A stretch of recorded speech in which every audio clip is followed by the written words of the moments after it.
مولا علی علیہ السلام فرماتے ہیں کہ تم کو اس وقت تک اس چیز کی قدر نہیں ہوتی ہے جو تمہارے پاس ہے جب تک وہ کھو نہ جائے۔ ایک بادشاہ اپنے غلام کے ساتھ بڑی ضروری کام سے ایک سفر شروع کیا، اور اس سفر میں سب سے پہلے وہ ناؤ میں سوار ہوا، اور اس غلام نے کبھی ناؤ کا سفر نہیں کیا تھا، تو وہ پانی میں ناؤ میں بیٹھتے ہی ڈر گیا، گھبرا گیا، چلا پکار کرنے لگا، رونے لگا، اور وہ خاموش بیٹھ ہی نہیں رہا تھا۔ بادشاہ نے بڑی سمجھانے کی کوشش کی لیکن وہ نہیں سمجھ رہا تھا۔ تو وہیں پاس میں ایک بزرگ تھے اپنے کچھ شاگردوں کے ساتھ۔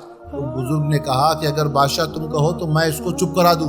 تو بادشاہ نے کہا کہ ٹھیک ہے، آپ کوشش کر لیں، میں تو کوشش کر کے تھک گیا ہوں، ہار گیا ہوں۔ تو اس بزرگ نے اپنے کچھ شاگردوں سے کہا کہ اس شخص کو اٹھاؤ اور پانی میں پھینک دو۔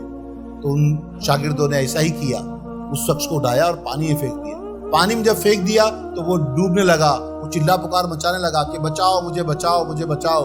تو پھر ان بزرگ نے ان شاگردوں سے کہا کہ اچھا ٹھیک ہے، اب اس کو باہر نکال لو۔ تو ان شاگردوں نے اس کو کھینچ کر پھر باہر نکال لیا، ناؤ میں لے کر آ گئے۔ تو پھر وہ ایک کونے میں جا کر دبک کر بیٹھ گیا، خاموش ہو گیا، گھبرا گیا، ایک دم سے بیٹھ گیا۔